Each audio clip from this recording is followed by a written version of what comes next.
Steel toes on the gravel, thermos by the door, kids art on the dashboard, same route as before. Cornfields like a calendar, mile markers as my clock. Lunch in a parking lot, talking weather, talking stock. Middle America logistics, we make the map make sense. Moving every broken box, every big idea in a fence. Names not on the billboard, but we're the ones that get it there. Middle America logistics, we're the backbone in the air.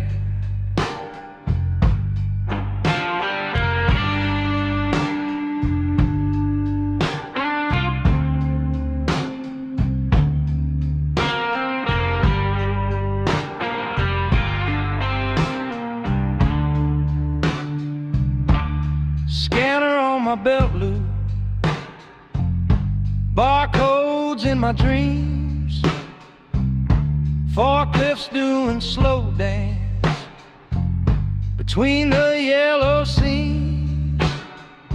Sign right here, small talk.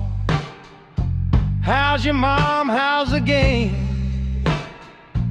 Faces change at every dial, but the handshake feels the same.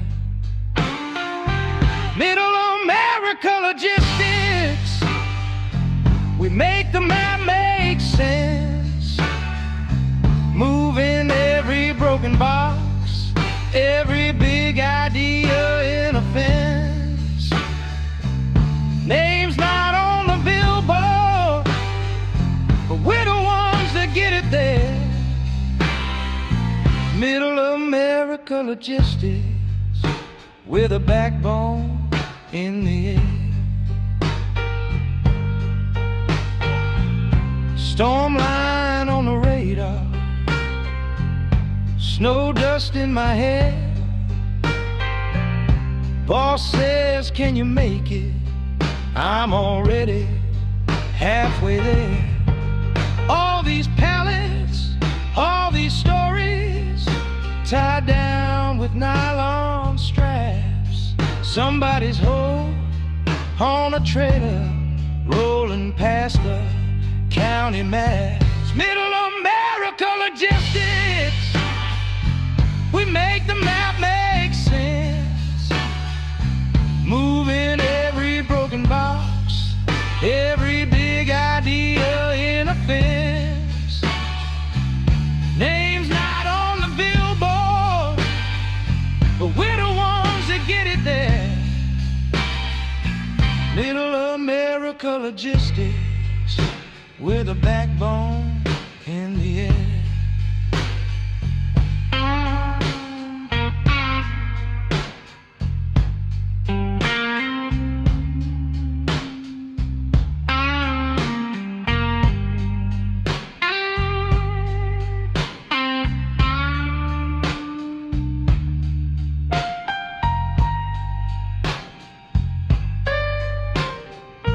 Hello, Sage.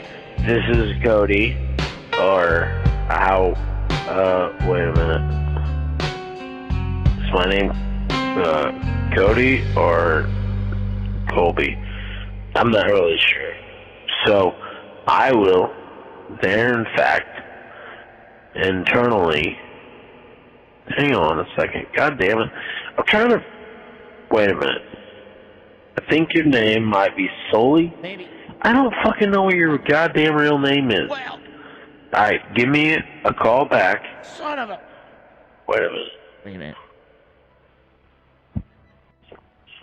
Wait a minute. Sage. Yes. I'm sorry. It's okay. Please don't record this. I won't. Voicemail. Listen. Listen. Listen. Listen. Boop. There I am. There I am. All right. This is a day cab special episode of the show, basically. This is the Friday episode of the show, day cab special. Day cab is one of my Discord people, and he asked me, he made a suggestion that I did a horizontal show. So that it can be visible. So I agreed, and I said, I'm going to go ahead and do that. I'm going to start doing that horizontal show. Now, I'm over here on TikTok also. That would be vertical. But here on YouTube on Fridays, we will do a horizontal show, and we will also go out to LinkedIn, Facebook, Twitch. I don't even know the other one. X. Yeah. Those are all the ones. So that's basically where we're gonna do horizontal shows on Fridays, where we're gonna talk a little bit trucking, trucking news, do some reaction videos, things like that. Now over on TikTok, I'm still looking. I think this will be my third video. And then I'll be able to, I guess, bring people up and things like that. So you're just gonna have to hold off on over there on TikTok for a little bit until we can kind of bring people up. And then you guys are welcome to call in and we can talk trucking, we can debate. You can come on over and hang out and whatever you want to do over there in that land. Hang on. Okay, that's better. You can have to do that. So that's pretty much the gist of it. I think I made it easy. I don't know, did I add this to this thing? No, I don't have my introduction yet, because I made this horizontal version. Oh, do I? Let me see if I do. Actually, I do. I just don't think I have buttons for it. Right? Hang on. Look at that. Hello? Hello? Hey. What? You are not Kevin Costner. Very true. I am not Kevin Costner. I'm Middle American Sage, and that's pretty much who I am. And basically, here's what we do here. It's fairly simple what we do here. Fairly simple. Basically, we're going to be talking trucking, logistics, supply chains, boring stuff. We're going to try to make it a little entertaining. We're also going to do some reaction videos and go over some different things because there's a lot actually happening if you're in the logistics world. And I'll probably cut this up and put this out on videos also. But there's a lot happening that I'm going to kind of incorporate a little bit of current events and things like that, because current events, they do affect us in regards to how supply chains work, how the price of goods work, and things like that. So we're going to do a little bit of that. And like I said, Friday's going to be the horizontal show, which I'm cool doing with that. And if Daycap doesn't show up, I'm going to have to... I'm going to have to scream at him. Actually, you know what I'm going to do here real quick while we're doing this? Let me actually see if we can send this to the day cab special here. Hold on one second. I know I should be more prepared. Almost like I should have a producer or something that doesn't show up for half the show. I have one of those. All right. Hang on one second here. Am I, where did I, there it is right there. Okay, we're going to copy this.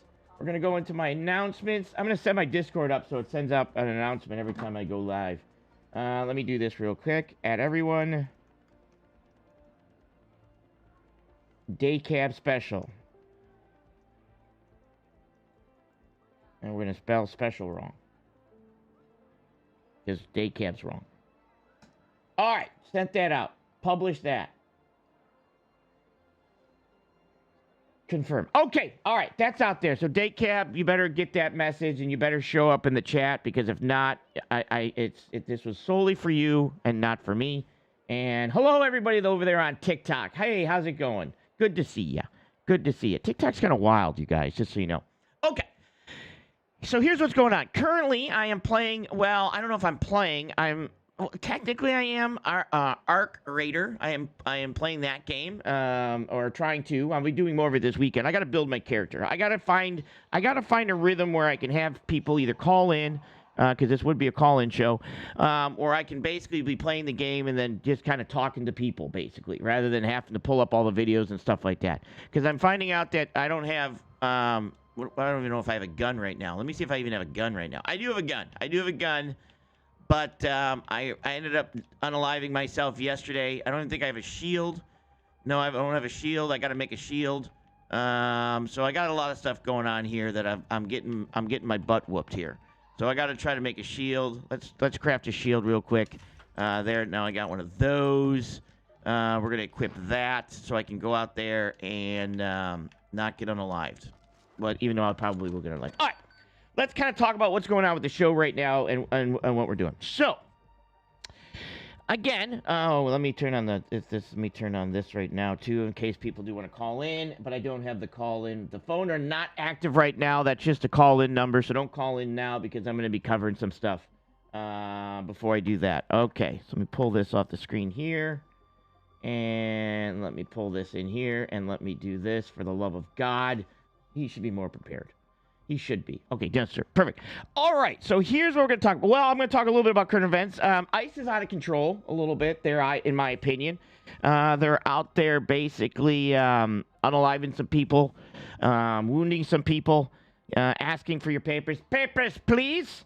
Bring me your papers, please. Also, so I think that's a little bit, but we'll talk about more of that probably, Monday-ish, because there's going to be it's going to be an interesting weekend. Might be an insurrection act deployed for some of the states in Minnesota. That could affect logistics and trucking and things like that. A lot of truck drivers might be like, well, I'm not really looking to go there, to be completely honest, and deal with any of that stuff.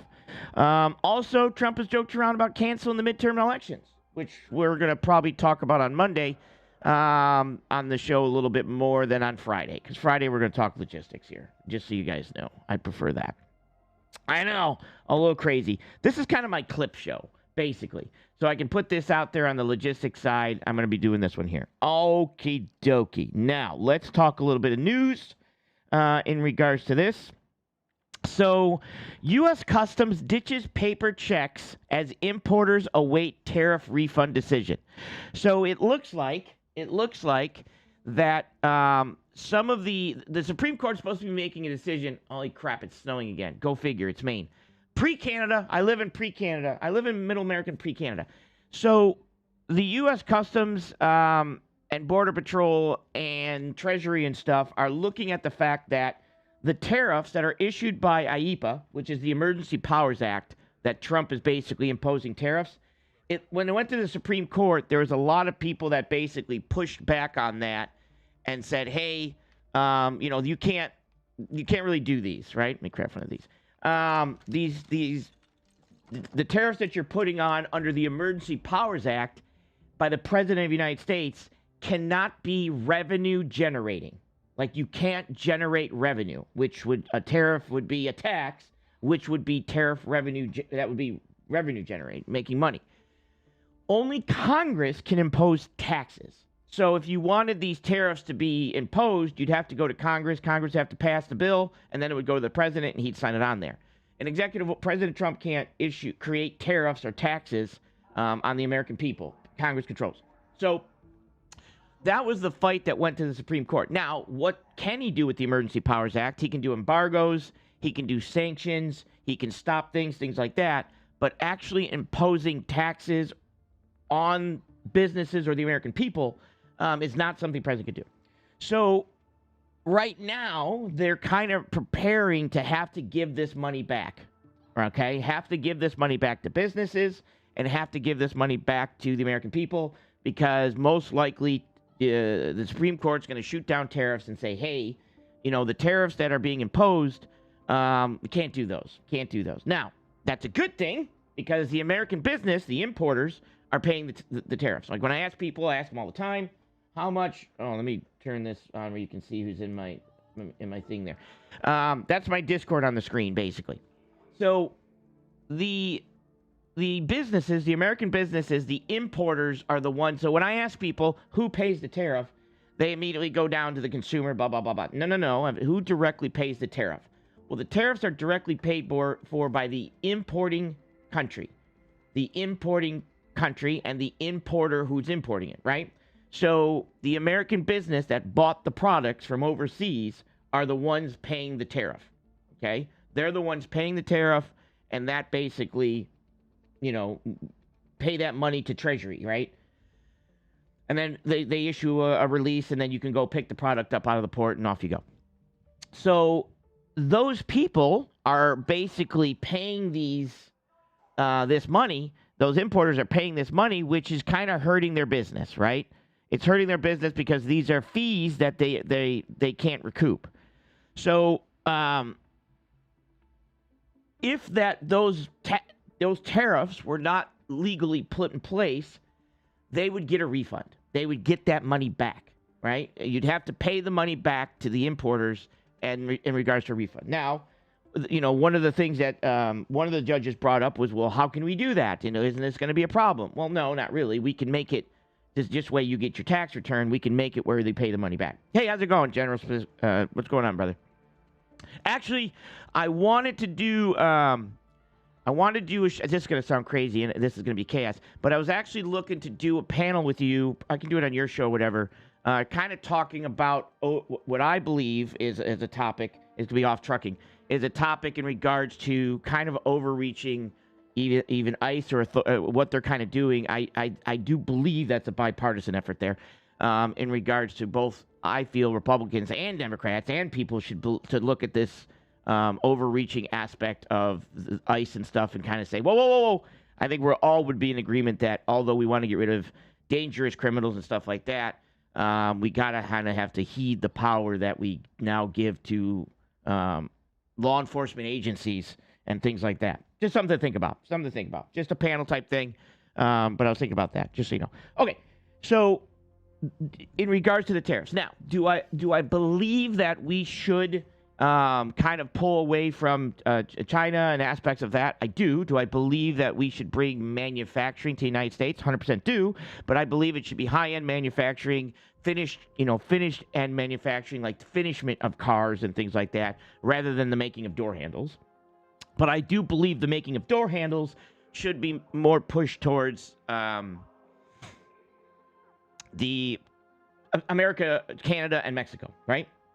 Kind of keep it on our continent. That kind of protects the supply chain. If something were to happen, it'd be way easier to, protect that supply chain and things like that, right? I do believe that, which we did start to do with the decoupling of China. And then for some reason, all of a sudden, we are going at the tariff aspect and now also going after Mexico and Canada, which I kind of think is a bad idea. I believe that if we're going to pull back from China and countries like that, well, then we have to have a place to go for this stuff, and I don't know. I don't know why we're putting tariffs and stuff on that. Yeah, okay, perfect. Yeah, no problem. I can shoot you an email or whatever. Anyways, yeah, friendly conversation, basically. There's just back and forth in our opinion type stuff, not attacking each other, but I do believe that from two different perspectives. Anyways, okay. So basically, some of the stuff that they did was importers are going to have to go through some sort of due diligence process and say, this is what I paid and this is what I'm owed. So they're going to have to say, hey, I paid this much in tariffs. This is what I'm owed. But what they're basically finding out is that even though they would get some of this money back, they still have wasted money on putting things in what we call a bonded warehouse. And a bonded warehouse is a warehouse that technically you don't have to pay the tariffs because they don't consider the goods landed until you take it out of the warehouse. Okay? So a lot of these manufacturers and a lot of these people that were buying foreign items from China and things like that were bringing it here and putting it into a bonded warehouse for storage and then pulling it as they needed. But they would leave the abundance of it in that bonded warehouse. And some of these companies are now saying, hey, we paid for bonded warehouses. We paid for additional movements of cargo that we normally wouldn't have done, as well as the administration costs and other expenses, he said. This is all money that we're not going to be getting back. So even though they would be getting some of the tariff money back, they still had to pay for bonded warehouses and still had to pay for additional truck movements because rather than make one shipment or they shipped it to the bonded warehouse and then from the bonded warehouse to their facilities as needed, where before they would just ship it from the port to themselves. And they're not going to get that money back. So some of this is going to still hurt suppliers and importers in this country. Anyways, so that's something that I found interesting. It looks like they're kind of preparing to the Supreme Court to say, hey, you, the president, can't impose taxes. And I don't want the president to be able to impose taxes. I want that to go through Congress, right? Because that way there's more pushback than one person just saying, here's your tax, right? That's kind of a bad thing. To be completely honest, either way, I wouldn't want. And I try to look at things from, hey, if I look at it from a Republican and a Democratic side, would I want, if I don't want one side to do it, then it's probably not okay for the other side to do it, right? But if I'm like, yeah, I kind of agree to either, I don't care if it's Democrat or Republican that institutes that policy, I'm cool with that. You know what I mean? That partisan look to things is kind of how I look at things. Alrighty, let me go into some of the other stuff that might shape you if you are in logistics. And like I said, I'll be cutting this up, so there'll be sections on me, and then we'll do some reaction videos. So one of the things that's in the Supreme Court now also is a court case that is Montgomery versus, I can't remember the name, Carby Transport, okay? So this is kind of big, that this is something that would really affect you if you're in the trucking industry, and obviously if you're not in the trucking industry, because the price of freight could go up and things like that. So one of the aspects that we have as a freight brokerage, like I have a freight brokerage now, is we fall under F4A, right? FAAA, which is basically, because it's the gist of it is you're crossing state lines and on a federal level, and you're doing broker services, you don't, for some of the liability of things, you don't fall under each state liability, right? Because that would make it difficult that each state liability in regards to, let's say, an accident or something like that, you just kind of fall under the federal guidelines. So for me, as a freight broker, I don't take possession of the freight. If there's an accident in the state of Virginia between a trucking company and a car, even though I hired that trucking company to haul the freight, I'm not liable for the accident. As a freight broker, okay? That would be the liability of the trucking company and the car and whoever's at fault.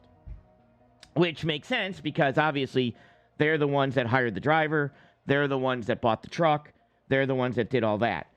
So it's sort of like looking at it from, hey, you hire a contractor to do something and they get hurt.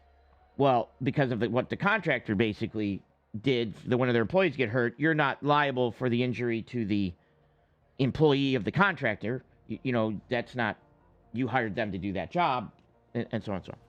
Well, right now what they're looking at is what liability the freight broker now has in regards to accidents and things like that. Can also I be sued if I hire a trucking company that gets into an accident, right? Because let's say, and they're going to come back and say, well, why did you hire this trucking company and that, and things like that. Now, it is my job as a freight broker to pick the safest carrier that is responsible, going to pick up on time, going to deliver on time. And also the ability to do the load legally, meaning he can pick up on time and he can deliver on time, right? So if I need something delivered next day and it's 1,200 miles, I can't have a solo guy do that. I have to know that, hey, there has to be a team in that truck because a solo guy can't do that, right? So that is another obligation I have, that's saying, hey, making sure that it's, a team.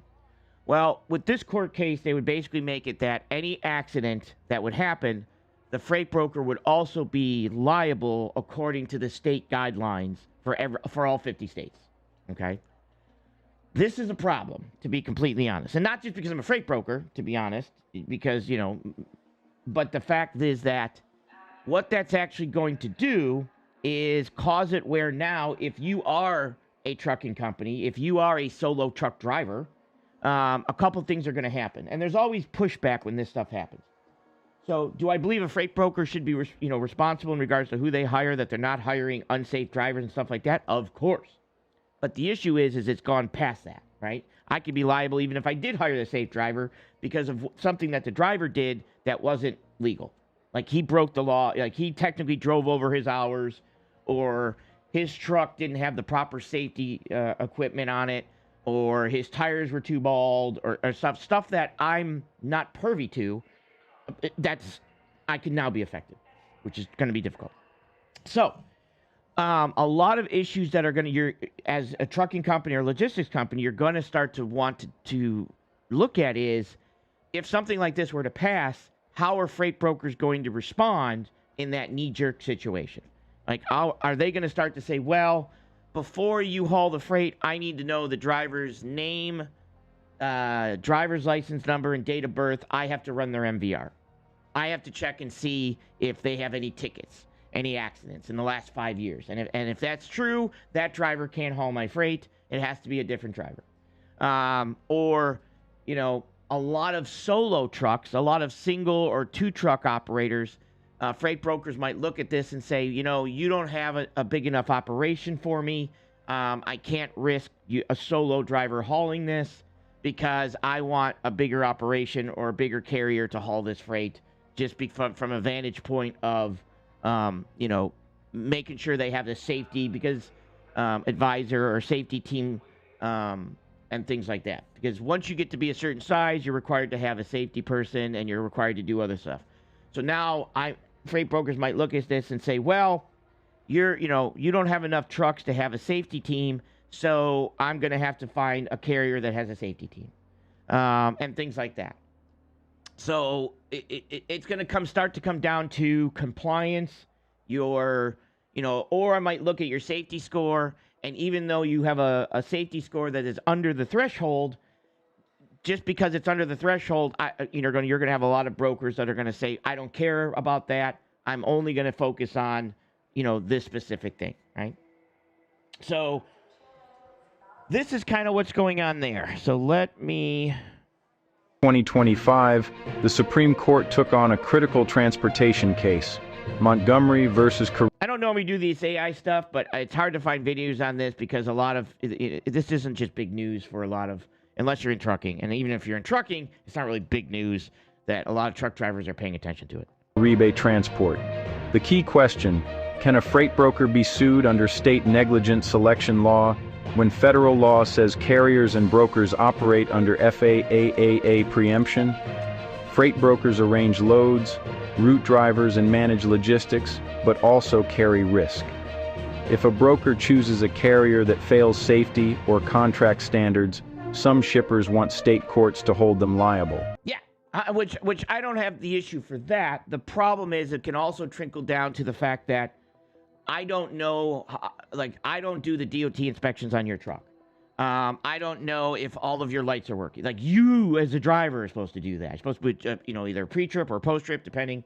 You're supposed to check that stuff and make sure it works, right? There's no way for me to know if that's working on your truck.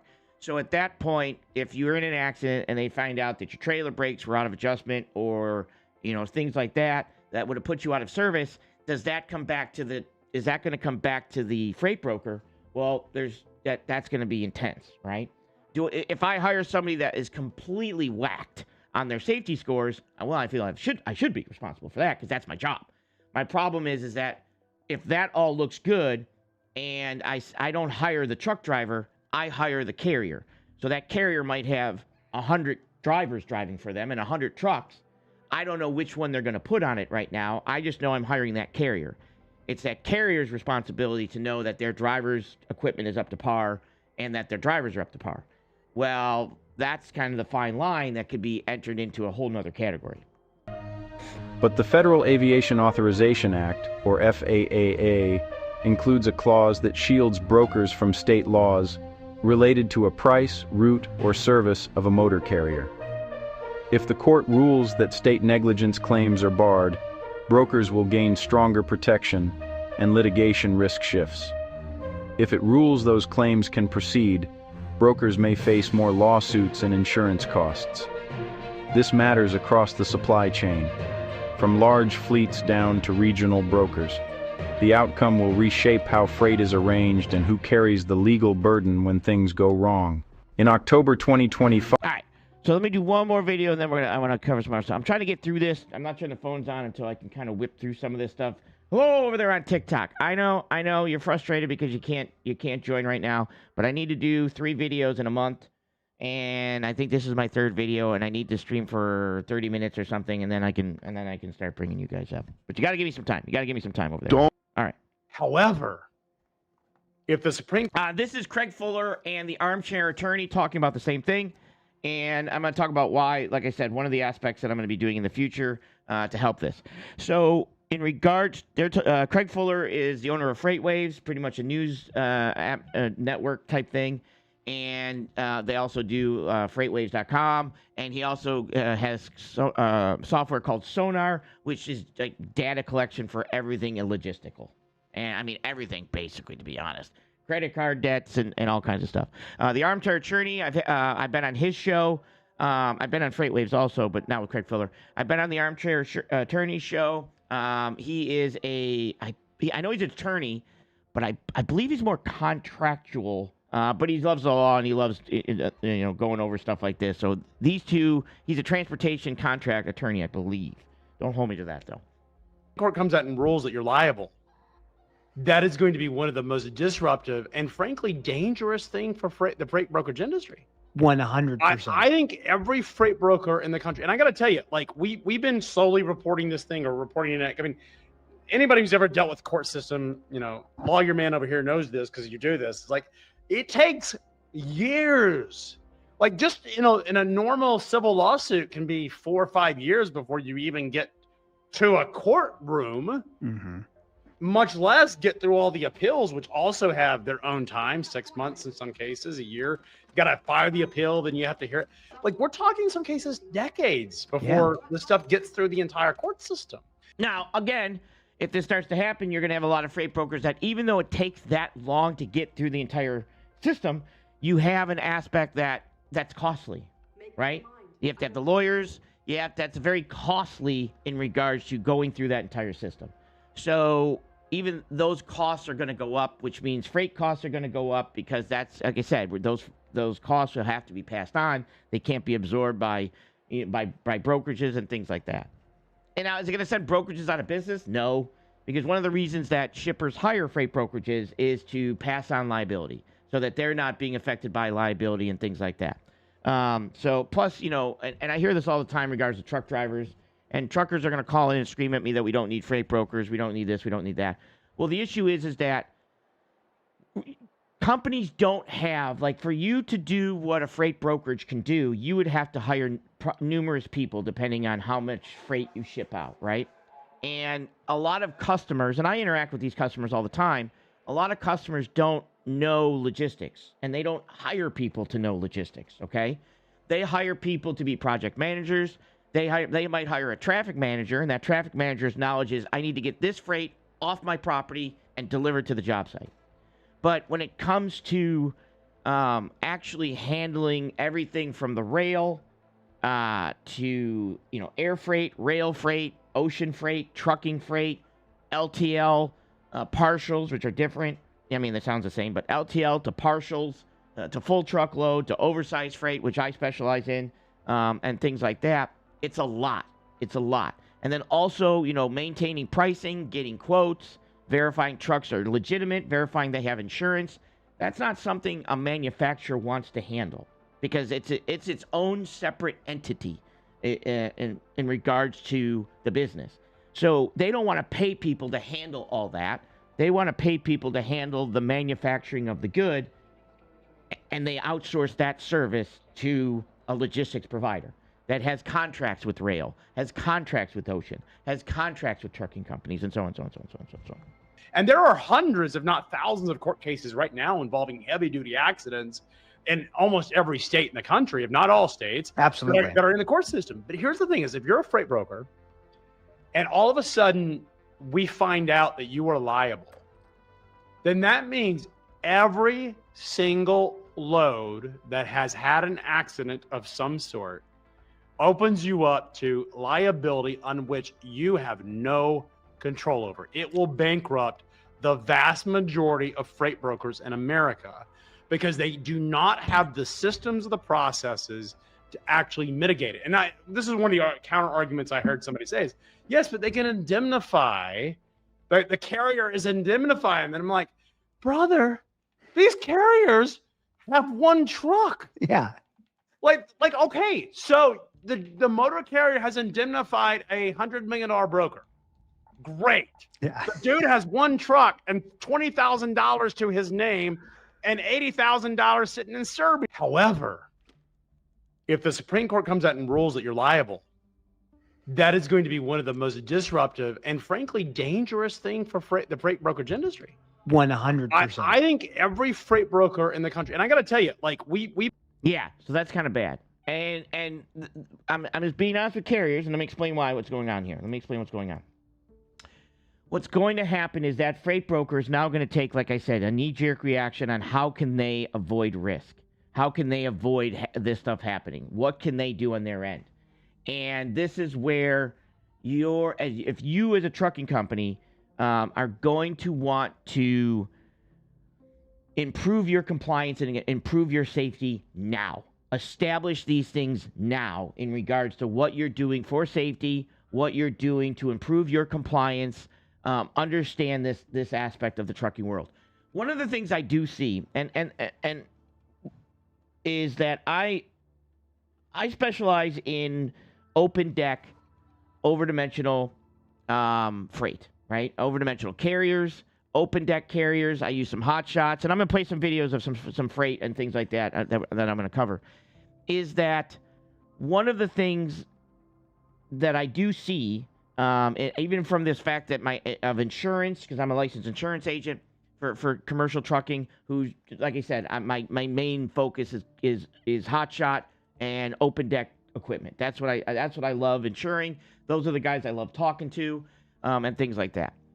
So one of the aspects I do see is that when you are a 0 to 5 trucking company, if I were to come to you and say, what are you doing about compliance? What do you do about safety? What SOPs do you have in place to maintain a higher standard of compliance and safety, and things like that? If I were to come to you and say, hey, how are you proceeding with driver maintenance, equipment maintenance of the vehicles and stuff like that? Do you have a system that pops up? How are you, when trucks go through an inspection and the same trailer seems to be getting hit with different, inspections and different out of services or violations, do you have software in place to be able to notice that this trailer is your problem trailer? Okay. This trailer needs to be pulled in because the guy running this trailer needs to be pulled in, and we need to see what's going on with it. Are these things in place?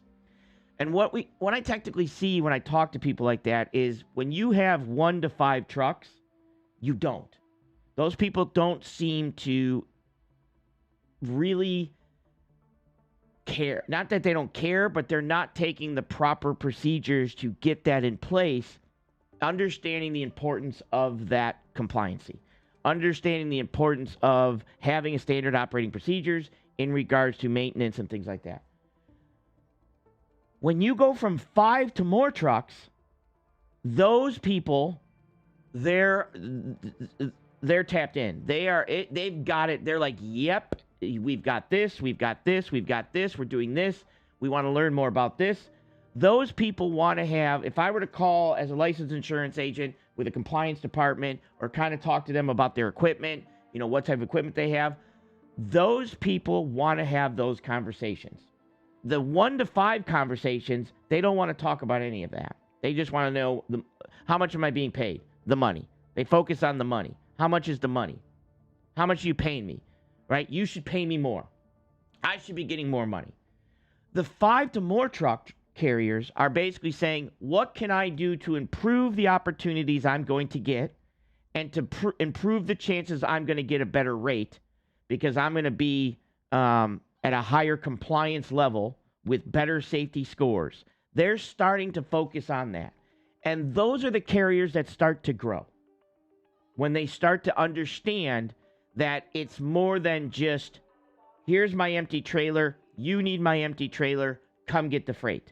Because the conversations that are actually happening out there with freight brokers, with customers, and with carriers of this standard is the risk that you place me in when I put my product on your truck.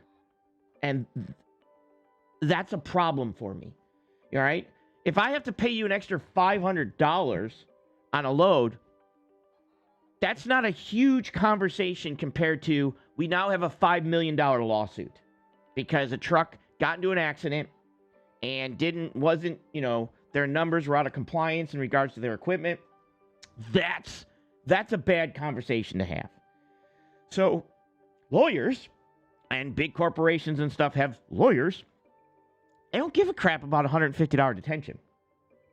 They give a crap about $1 million lawsuit, $2 million lawsuit, $5 million lawsuit, $20 million, whatever that is, nuclear verdicts, and the risks that the company is in, that basically one accident could shut down the whole company.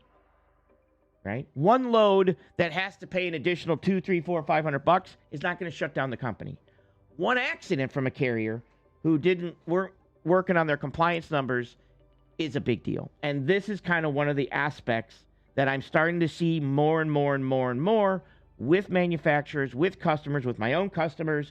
And I'm starting to ask carriers and reach out to them and saying, look, we might have to have a conversation about compliance. We might have to have, when I'm running insurance quotes and I'm pulling these numbers and I'm seeing these quotes come back high, or I'm seeing different carriers, and I check your stats, and you've got out of services all over the place. And then you say, well, why is my insurance so high? That, to me, you should know why your insurance is so high. You've got 17 out of services in the last 3 years. I mean, but they don't. They don't. And these are the things that are going to have to be learned, because you're going to have to basically start to operate at a higher standard, because it's now mainstream. Like all these accidents from non-domiciles and stuff like that, 100%.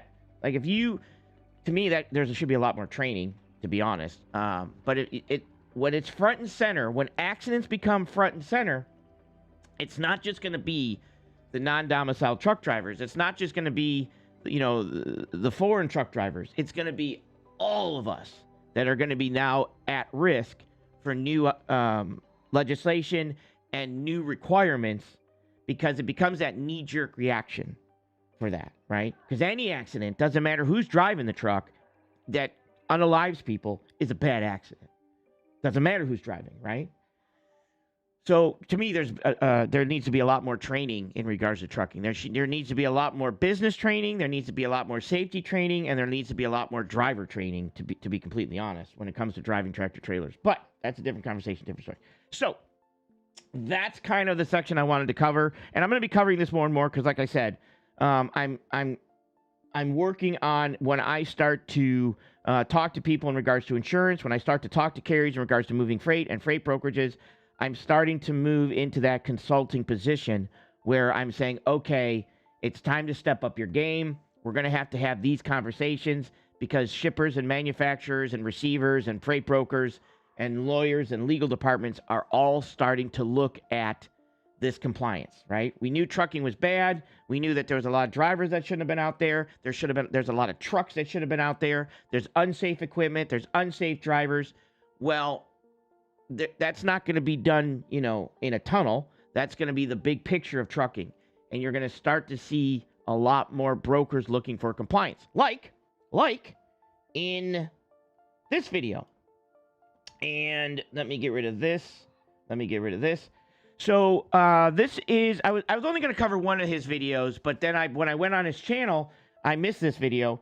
And I thought that this kind of rolls into, this is a good segue into what I was just talking about. So this is Twin Rivers Transport, and he's got a great channel if you're out there hot-shotting. I know him. He's hauled my freight before, and it's a great company. He's a really good guy. He knows his stuff. They do a really great job. But I caught this video, and I was going to play this video before I played the other ones, because what I was just talking about, you're now starting to see repercussions of things like this. So that's now starting to come down on us from freight brokers in regards to eliminating their risk and putting out carriers that are good carriers. He's a good carrier, okay? Twin Rivers is a good carrier. He's my first call when it comes to overdimensional hotshot freight. And he's a good carrier. But we're going to listen to a little story. Hang on. Today, we're at it, man. We're doing what we do. We're booking trucks. This is what we do Monday through Friday, Saturday. And one thing that I have picked up in all of these years is like time management mileage, distance, because that is my job. I book stuff. If we book something and it's 600 miles and we book it at 8 a.m., I know that my driver is going to be on site the next morning, right? It's common sense, it's math. Now, granted, I'm talking about as a general consensus, like overall. Yes, we hit traffic sometimes and all that, but I'm gonna set a setting for you guys. And I'm making this video because we have done a lot of work for this brokerage, and they're a big one. You get one guy in there that has a little bit of power, and he goes straight to this. So today is Wednesday. It is 8 a.m. We are in the office booking loads. Now, for people that you don't know us or what we do hotshot trucking. So basically what he's talking about is there's a freight brokerage out there that he called, or he emailed to get a freight, which I guess he didn't call, he emailed, which I disagree with. If you're running a freight brokerage and you're doing email-only conversations, that's the problem, to be honest. You need to be talking to these people. You need to be hearing their voices. You need to be making sure that they comprehend what you're saying to them, because that's part of your job, just so you know. I've been doing this since 2019, and I mean, we're all over the country. I got Ohio, Texas, Virginia, and this morning I'm trying to get one of my guys booked, and I'm going to read this email to you. So I inquire on a load, and just inquiring about it, it's email only. So for anybody that doesn't know, when you book a load, you either call or you email. This person was email only, so I emailed them inquiring on the load, and this was going from Virginia to Texas, 867 miles, paying $1,800. Now, right, if they inquire or put it out there for $1,800, we're going to ask for $2,000. We always ask for 200 more. If we get it, we get it. If we don't, we don't. But as it sets, this load is $207 a mile. I email, is this available? We have a 40-foot CDL hotshot, can scale 18K, 8-foot tarps. We have been in business since 2021. All of our drivers are U.S. citizens. Here's my MC. Give me my MC. This is where they usually reply back with the details of the load. It's a load of garage door parts, no tarp, loads today, delivers Friday, 7 to 2, going for $1,800. I'm like, okay, load today, deliver, why Friday? Like, in my head, I'm like, this will be there the next day, 10 to 12. Now, open deck, you could have scenarios where there's a crane appointment, right? Where it's like, hey, these guys want to get it off their property today, which let's say it's Monday or Wednesday, but unfortunately we couldn't get a crane in there to unload it until Friday. So the manufacturer needs to get it off the property so that they don't fall into a performance clause, so they don't fall into a delay situation, but the receiving end can't unload it because the crane can't be there until Friday. And a lot of things that we do is basically we'll pay for that. We'll be like, hey, I understand that, the dates on this is basically messed up, but we're willing to pay a little bit of extra money. Don't jump up there. We're willing to pay a little bit extra money because we realize that you're going to be sitting for a little bit. Right. So I just asked a simple question right here. Is there any way this can be dropped on Thursday? Legally, no. I'm like, legally, no. So I scroll back through it, make sure I didn't. So his response was to the broker, hey, can we drop this on Thursday? Load Wednesday morning, drop on Thursday. And the freight broker says, well, legally, no. Miss anything? I'm like, no, I didn't miss anything. So I reply back. We do 600 miles a day legally. Today is Wednesday. We would have it delivered tomorrow around noon. And I put thanks anyways. This is 867 miles. I'm like, okay, obviously he's not getting the mileage thing. We can do 600 miles a day. So it's like. Right. So what he's basically doing is he's going over. Truck drivers basically has so many hours they can drive. They can drive 11 hours. They can work a total of 11 and 15. I'll take 14. And these are the hours they did. So if you were to say, okay, well, look, if I loaded Wednesday and I left at 10, I can drive 600 miles on day one. Then I have to take a break, 10-hour break, and then I can start driving again. Okay. Once I start driving again, I can do another 600 miles. So technically, he could do 1,200 in that period, but he doesn't. He needs to do 600 one day or 500 one day and 300 the next day. So technically, he could deliver it. If he picked up Wednesday, he could deliver it Thursday at noon. He could get it there next day because of the drive hours and stuff like that. Anyways, and I put okay. I was like, let me break it down to him hour-wise. Okay, it's a 13-hour drive, 12 hours, 45 minutes. Legally, we can drive 11 hours a day. It's Wednesday morning, so Wednesday, you drive 2 hours Thursday, call it 3, we would have it there at 8, we'd have it there at 10 in the morning, 10 to 12. We do this all day, every day. And I put, okay, it's a 13-hour drive. Legal, we can drive 11 hours a day. Today is Wednesday. Marking you as do not use in our system. Can't risk working with a carrier who's a liability to other drivers on the road. And I'm like, they literally took him from that email, even though he explained it, and listed him as a do not use. Meaning they're not going to use him as a carrier anymore. In their system, if there's any load in any state that they have, he's going to pop up as a do not use. Because the freight broker, or not really the freight broker, most likely it's going to be a customer service guy. Because the customer service guy does not understand hours of service for a truck driver. And he tried to explain it to him. So the broker or the customer service guy doesn't understand hours of service. And rather than get on the phone and say, hey, you know what, hang on, I'm gonna call you. And call him and say, hey man, what's going on? I'm getting wrecked here. Rather than basically fix this and say this to him, how did you see me in the bus? And call and double check what's going on. He immediately listed him as do not use, even though that's not the case, and he should have never been listed as that. Never should have been listed as that. wow, like he just went straight to that instead of, I don't know. And I put, I'm confused. We do this all day long. You're marking us as DNU, do not use, for a company who has never even canceled on a load in 5 years. I have 4 drivers because I cannot trust anyone to abide by the rules. This is mine and my wife's business. You're wrong in your math and you want to try to cancel us. It's simple math. We do this all day. If the load is picked up this morning, it will be delivered tomorrow around lunchtime legally. And I said, we have done a lot of work for. So if you feel like you need to do that, that's fine. I will make note of this email, flag it, and I will send it in as well. You have a nice day. And he replies, yeah, we don't work with carriers who drive illegally. Have a nice day, though. Like, let's back up for a second. Like, my job is to ask questions. My job is to help these trucks gross as much as they can in a week. My job is to ask for height, dims, this, that. There's a simple question, can this be delivered on Thursday? No, he's one of these brokers that wants to take a truck and have it tied up for 2 days on a load that could be done and dropped the next day. And then he goes instantly into questioning my math and stuff. And I didn't get bent out of shape. Even when he said that he was going to mark us as do not use, like, my wife. And this guy's calm as hell. I mean, we've done some loads back and forth that we had some issues on, and of course, me and him have got a little bit heated. But I still use him. He's still my first call because that's just what we're gonna do. So he literally has been marked as a do not use from a broker because the freight broker, the customer service freight broker, doesn't understand. This is the reactions I'm talking about.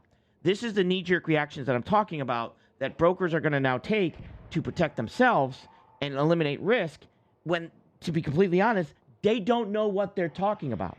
Said, well, he does, but the broker did. Good job. Like, you kept it good. But, I don't know. I guess the part of it is, you go to ask questions. I understand if it's like, hey, this guy has to be here. This is a scheduled date. Cool. I was just asking a simple question. That's the difference between taking something that was a decent load and then it turning into a bad load, right? Because you can't get reloaded the next day. It's simple things like that you have to watch out for. And for that guy to go straight into, hey, we're going to put you on a do not use list, like, that's the problem. Like, some people have way too much control or power. Like, that's not being reckless. The thing would be me to say I'd have it there the same day or something like that. But anyways, have you guys ever had this problem? And I don't know what. Now I'm going to reach out to him, and one of the things that he should have did was said, okay, is there any way we can get additional money because of the fact that we're going to have to sit on the load, right? So, hey, if you were to say, no, you can't do it legally, you're going to have to go into a fight and basically say, well, is there any way I can get an additional $250 because I'm for the additional time on the load? You're going to have to do things like that. And it sucks, to be honest. Who wants to watch boring stuff? No wonder you're only 30 people in here. I don't really care. Sponsors want to watch it, just so you know. All right. And actually, let me do this. This is actually, and this was the video I was going to cover, and then I'm going to go into Billy Loads' video. Actually, what time is it? 9 o'clock. All right, let me I'm going to cover this. The legal limit. All right. This is actually him doing some of the oversized freight. Now, if you are an open deck and you are in hot shot trucking, okay, one of the things that you're going to want to probably start to look at or look to do is over-dimensional freight. You are hauling, technically, you have a specialized piece of equipment, and that is what we call a low pro. You have a lower deck height than a standard piece of equipment, right? Which means you can haul taller things. So one of the things you're going to want probably to look at is over-dimensional freight. My name is Brad. This is my channel. 16 foot wide. These trailers are 8.5 foot, so it's basically double the legal limit. I am so wide that I have to have an escort. When you look in your mirrors, you can... Sorry, I know TikTok. I want to hi to everybody over there on TikTok. Appreciate it. If you guys would do me a favor, hit the like over on YouTube. That'd be great. I have one more show that I have to do for 30 minutes or more, which I've already just done, before I can start to allow people to come up on the panel. So I know you're all getting pissed off because you can't come up on the panel, and I have the word debate over there. So I know you're frustrated. Sorry, but I do appreciate you showing up. And by the next show, I should be good to go to bring people up. Not see behind you at all. I mean, nothing. So, and I know that doesn't sound like a lot, but when your load is all the way on the shoulder and a little bit out in the other lane, and you come over a hill and somebody's parked on the shoulder and you got to get over and you can't see if you're going to hit some, like, it is nerve-wracking. I'm going to get there, get my measurements, get everything strapped down, put all my banners and everything on. But the kicker about this load is it goes into the city, right?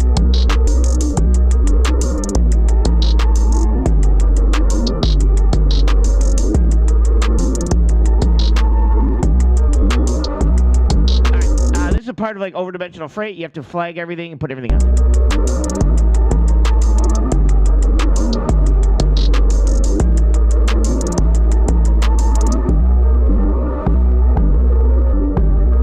Just flagging everything up. I wanted to go into. So these are the tanks that he's loading. These are what I call them stubbies. They're like 16 foot. Well, normally they're like 1511 diameter. They're usually like 15.6. We call them 1511. They usually don't break 16, but they're 1511 diameter. You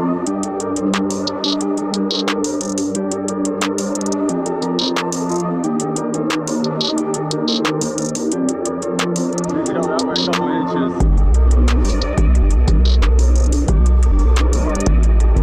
So he's got to get the measurements so that he knows and things like that. All right. Let me see what he's going to do here. Banners. Easy.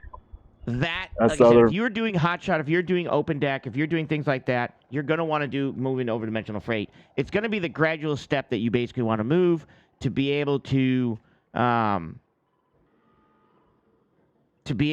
step into the next level of making money, to be honest, right? That's just the aspect that you're going to want to step into.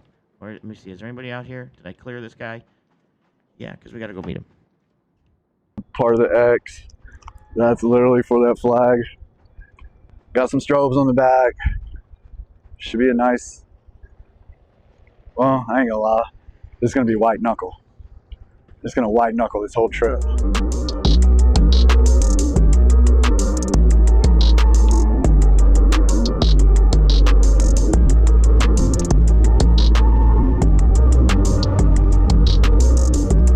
Hey, there's a semi on the shoulder up here.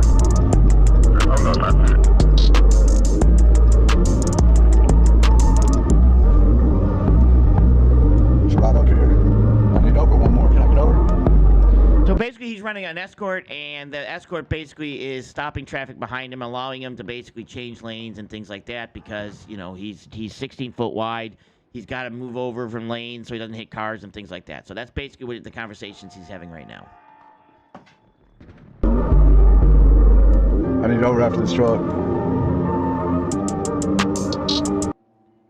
It's funny how people watch a loser play video games while he just plays other videos while he watches them.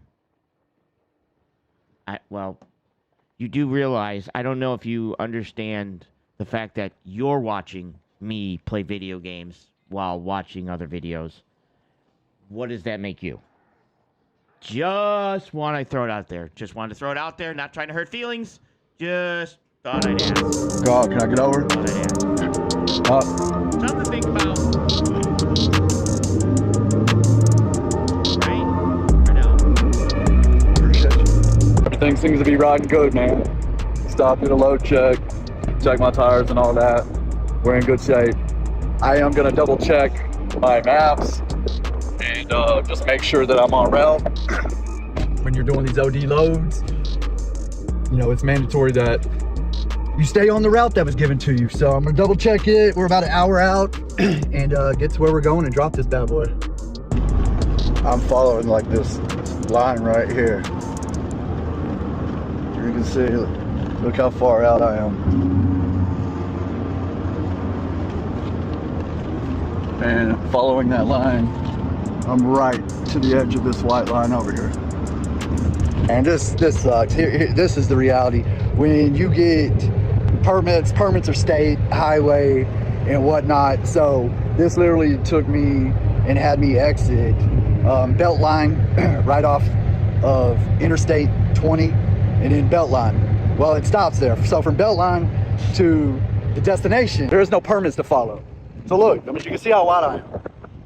And my GPS was telling me to go to this road up here. And it's road construction. Cones on both sides, shuts down into one lane, so I had to pull over. And but I'd rather be safe than sorry. I sent my pilot car guy to go check the route and make sure it's open because, I mean, look, you can tell. This does it no justice. I mean, this is almost 4 foot right here. So he's gonna go make sure the route's clean. All right, all these little one-lane roads. We're about to shut some roads down. All right, this right here is pretty interesting for me. Oh, I don't care about you guys, but to me it is. Pilot car Carl, man, he's gonna shut some roads down. What's going on, Mike? Mike's a freight broker. He does over-dimensional freight too. He's got some trucks though also, so he's kind of he does both.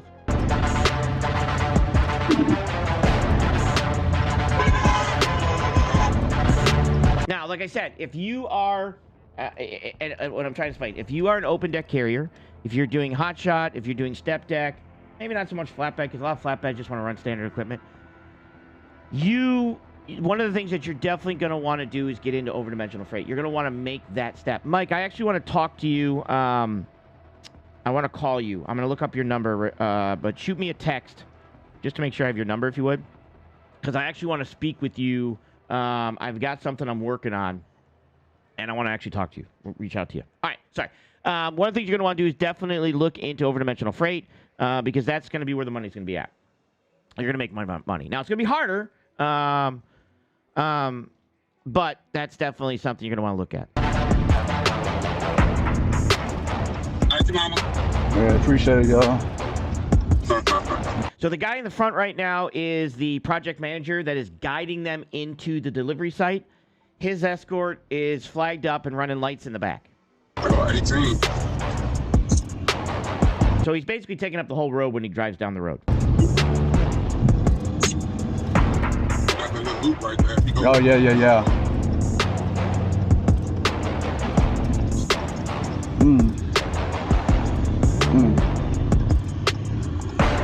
Goddamn fucking street signs. Oh, yeah. Woo-wee! Yeah. This our turn. Yeah. Okay. Come on. There's his escort that's probably swinging around the front to block traffic. Peace, Carl. You ain't down in that truck. All right, we're in the home. There's plenty of $5 a mile freight out there. I'm paying my overguy size drivers way more than $5 a mile. Stress now, bro. I appreciate it, bro. Just so you know. God damn, man. This dude, come on. If you're good at it and you're hauling it, it's making more than $5. Now, some of it doesn't, you know what I mean? If it's simple, if it's just like 9 wide or something, and you're not, it depends on where you're going. But my guys are not doing that. Well, some do 9 wides.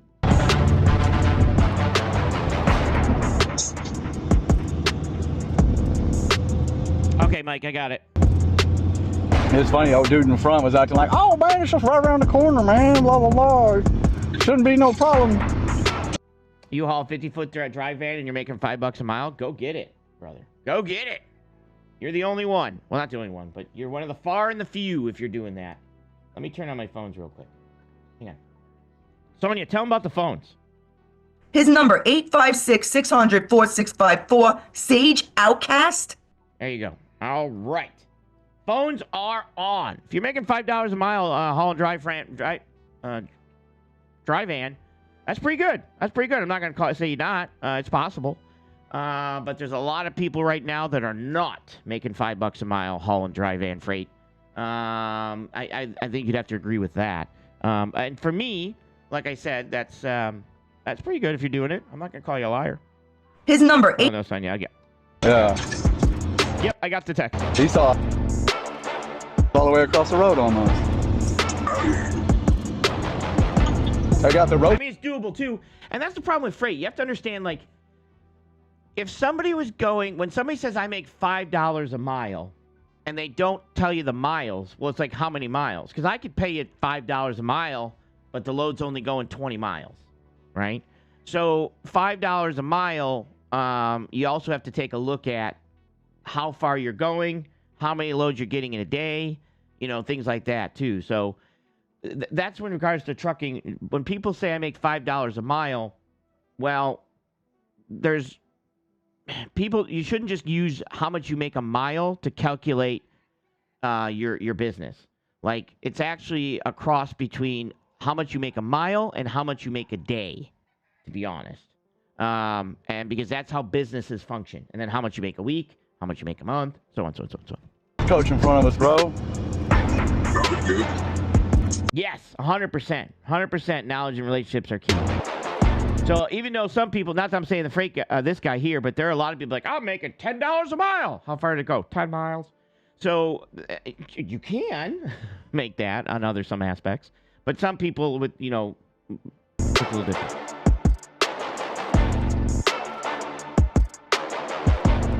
All right, we made it. That was intense. That was an insane trip.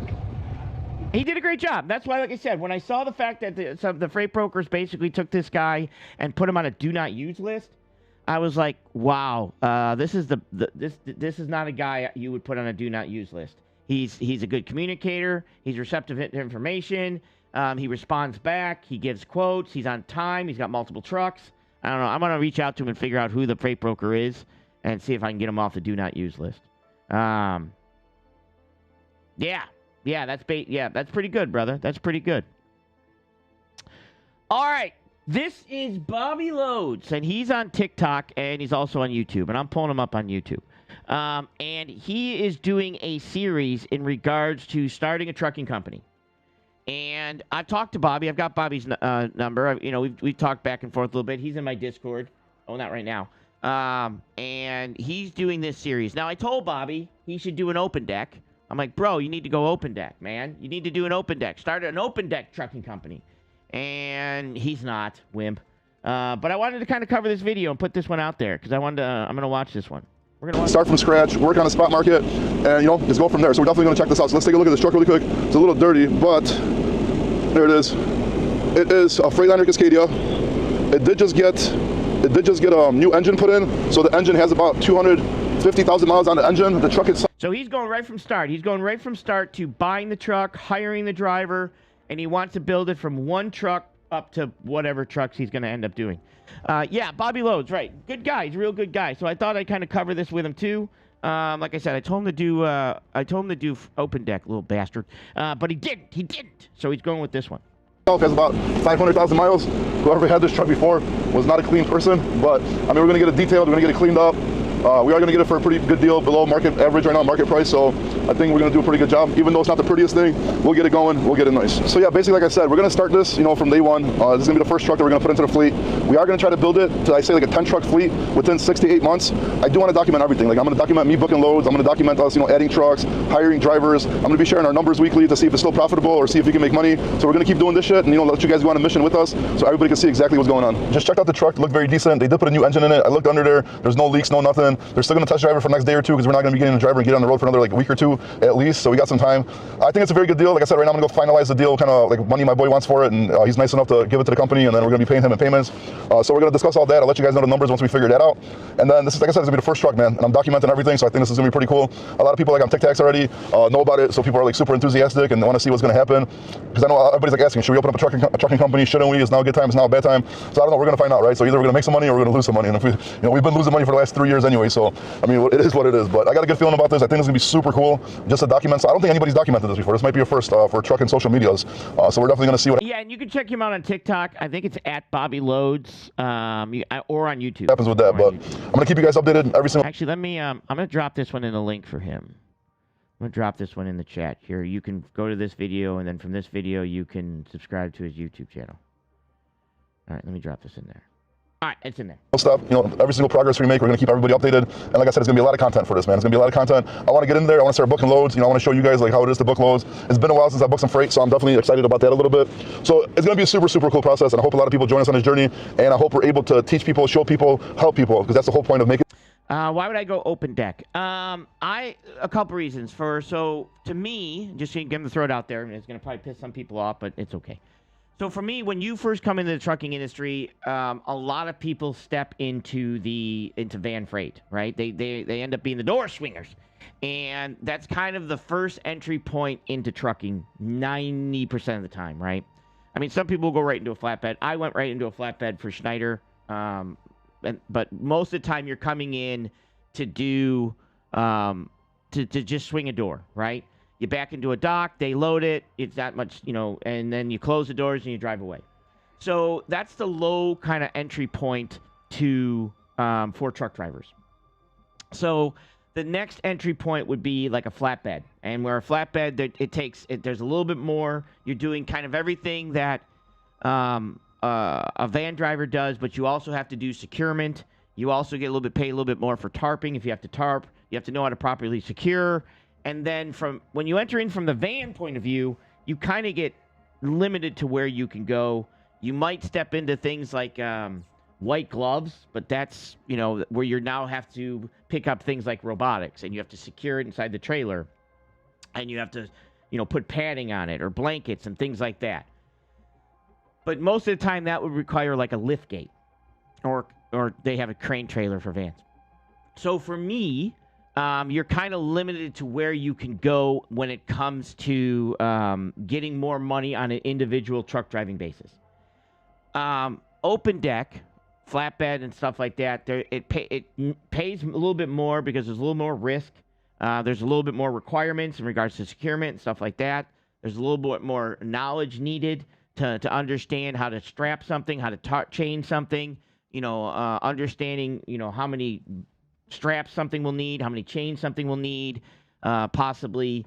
There's a little bit more money stepping into that. From that aspect, if you were to go open deck, because you can always do van, if you had to, but you could also go down like over-dimensional freight or heavier freight and things like that with the open deck. So,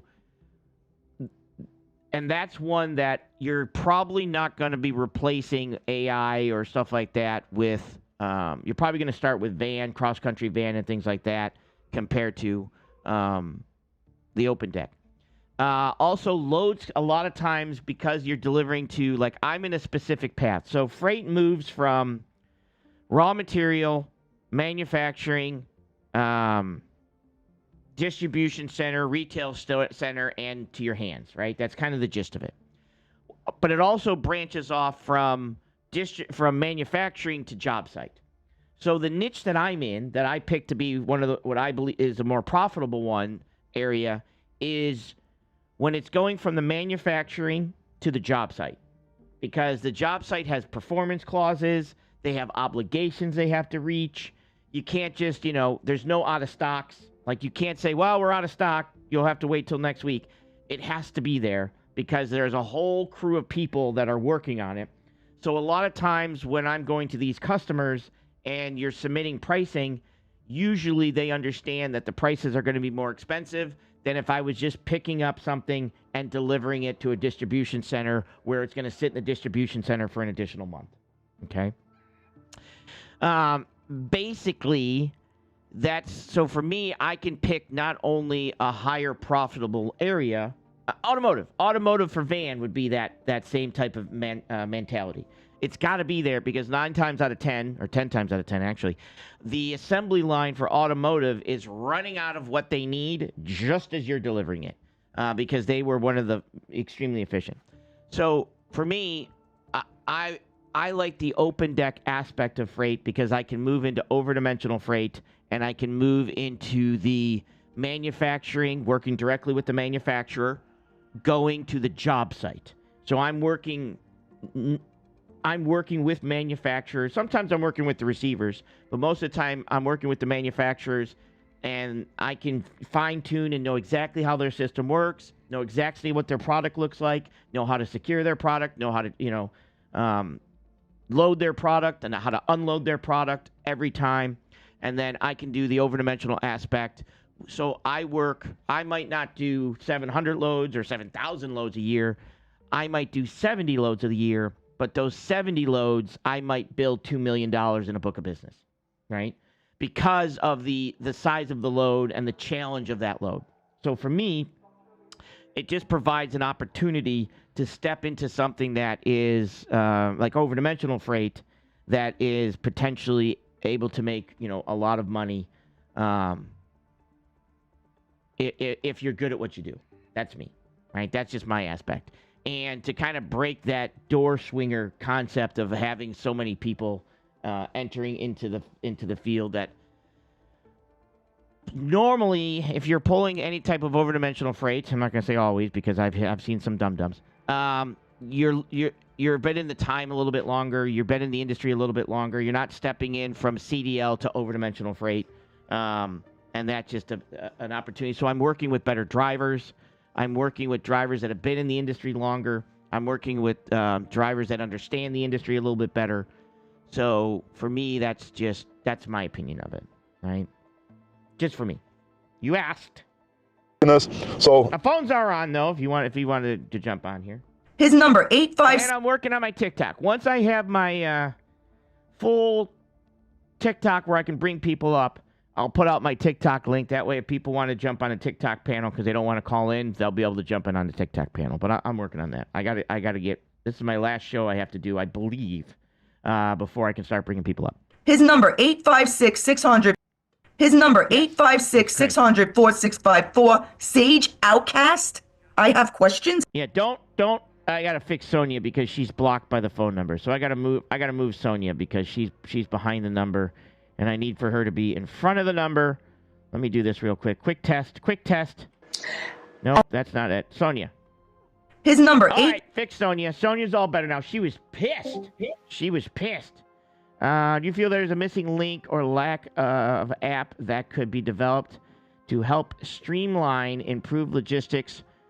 Well, that's another show we're going to talk about, to be completely honest. You're going to be shocked on some of the technology that's actually out there. Off to my buddies right now to negotiate some prices, and we'll get right back to you and let you know what happened. I had a meeting first, and then I had another meeting afterwards, so I didn't get a chance to record the video. But actually, I went with my buddies, and there was 2 trucks ready. I did not get a chance to record the second one, so it looks like we're starting with 2 trucks. One's going to be a 2022 Western Star, and the other one's a 2021 Cascadia. Like I said, the Cascadia got a newer motor in it, got 250,000 miles. He wouldn't go lower than... Wow! Bobby! I might have to send this link to Bobby. You went with a Western Star? That's pretty impressive. Western Stars are usually heavier trucks. I like Western Stars, but they're usually heavier trucks. So I actually want to ask him. Why he decided to go with the Western Star. Is it just price, or was it spec? Like what was the plan there? 40 on it. I think that's still fair. That's still below like asking price on the market. Definitely not wholesale price. Western Star, and the other one's a 2021 Cascadia. Like I said, the Cascadia got a newer motor in it, got 250,000 miles. He wouldn't go lower than 40 on it. All right, 40 on the Cascadia. Maybe a little high.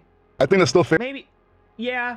New motor. That's still below like asking price on the market. Definitely not wholesale price, but still not a bad price for a new engine truck. You know what I mean? And then we're doing 43.5 on the 2022 Western Star. I think it's like a little bit over 500 miles. Yeah, 43.5 on the on it, 500K miles on it. So we're gonna start off with 2 trucks, man. That was unexpected. I already got 1 trailer that I guess I could use. I'm waiting for a second one, but the first one I was just gonna use like locally because it's a 2020, and the other one's gonna be like a 23, 24. So I think I'm gonna get another trailer just because I want newer trailers on the OT. Get quickly done. Getting ready for school. Oh. Had to move him. PR trucks. So I guess the next step is going to be looking for drivers. So I'm going to head to the office right now, and I'm going to start looking for drivers. I got 2 guys off of Tic Tacs ready to hit me up. I don't know how serious they are, but I'm definitely going to call them up, see if they're interested. I'm definitely going to be offering. He's calling some people. We're going to see about drivers already. He's got to get those truck details. A percentage of the gross for the drivers. Can AI take over dispatcher jobs and regular brokers? So we have a couple things in regards to this. To take over, no, but I don't think AI self-driving trucks are going to take over truck drivers either, right? So in regards to replace and take over, I'm going to say no. To be completely honest, is AI going to be able to assist me? Because here's why. Okay, in regards to brokers, so when a customer is going to pay me $100,000 for a load, they don't want to type it into AI because if they do, they're responsible. They don't eliminate they're not eliminating their liability. So if something goes wrong, there's no one to blame but themselves. What do they do? Right? So in regards to that, a lot of customers, a lot of shippers, a lot of people that I talk to, they want someone to talk to. They want to be able to reach out to me and have this conversation and understand the process and understand when the truck's going to be there and understand what happened if there was a wreck or understand who they can blame if there's shortages and who can, because if there's shortages and it was, and the driver took responsibility for that and they get there, well, they're going to not pay me and I'm going to have to figure out what's going on. Like who files insurance claims, all the stuff that's happening is an aspect of what freight brokers do. So is it going to make a freight broker's job easier where I can interact better with my customers? Yes, because I might have AI, like the truck driver might be talking to AI when it comes to negotiating the freight, which that's going to free me up to be able to interact with my customers more, right? So I don't see it taking over the dispatcher's jobs as much. You're still going to have some dispatchers with a company because you have problems. We have problems in shipping, right? I mean, one of the things I basically tell people is if you're looking to find customers, you're not looking to sell, you're looking to solve. If you can go in there and solve their problems, you'll win the customer. If you're just going in there to sell, you're not going to get the customer. You've got to solve problems. So a lot of aspect of this that basically it's not going to replace. It's not going to replace. It's going to what we call Industry 5.0, and it's going to assist where I can now spend more time interacting with my customers or with my drivers so that the mundane, easier jobs are basically done with AI-type software, just so you know. Is there an app that could be developed that can improve? I'm looking to invest into technology to develop it. Yes, I know of apps that could. I actually know small people that are creating apps. Shoot me a text and I can talk with you. And I'm going to be doing it without cutting no rates, without lying to people, without any of that shit. I'm going to do it straight up. Like I said, we're going to document everything. So this is starting to get real, dude. I know I've been talking about it for the last couple of weeks, but it looks like, it's either like poop or get off the pot at this moment because I'm already, balls deep, Trucks are ready. The Western Star, I guess, was all ready, dude. They replaced the seat cover, cleaned it up. I wish I would have recorded a video of it to show you guys, but unfortunately I didn't. But next time I'm over there, I'm going to shoot a video of both of them before the drivers pick them up. So, man, it looks like we might be hitting the road a little bit sooner than anticipated. So, I don't know, man, time to buckle up and, get the show on the road, dude. So, I'm going to keep you guys updated. Once I get to the office, I'll see if I can maybe record the phone call when I call one of the drivers, talk to them, and then we'll go from there, dude. So, hopefully everything works out. Hopefully we get going and let's get this documentation going and so everybody can take the ride with us and see how hard it is or how easy it is to open up and run a trucking company. All right, let's go. We're about to start calling the drivers here. We got 2 guys that said they're interested in my DMs from Tic Tacs. So we're going to call them first. If this doesn't work out, then I'm going to make some ads. And then since I kind of got into driver recruiting, so I kind of got a good in and pretty cheap way of getting drivers doing ads. So I'm going to do that today next if they don't reply or we don't reach a deal with them or they don't get approved or anything. So let's just start calling them first. Let's call the first guy and see what happens. 4, 7, 8, 9. See the answers. Like I said, we're going to document everything. See what the fuck happens.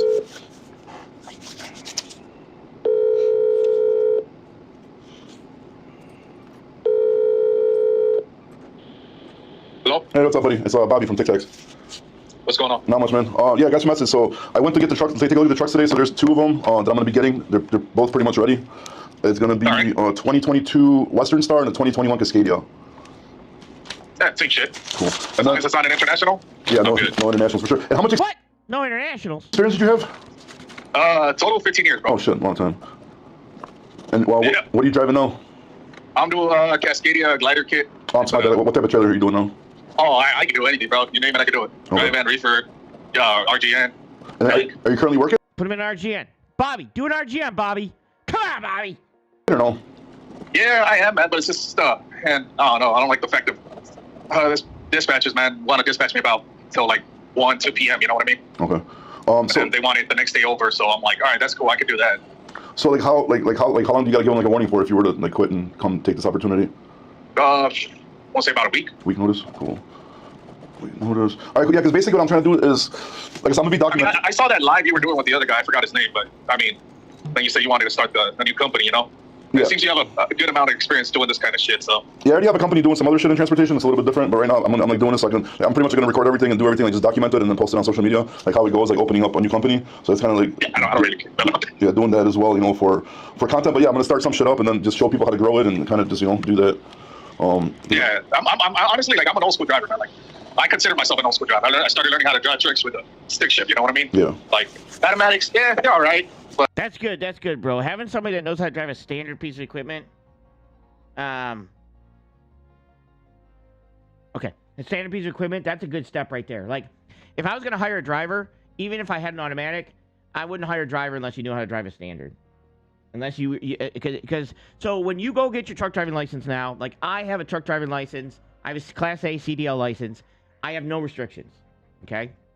But now, if you take the test in an automatic, you have an automatic restriction, which means you can only drive automatic.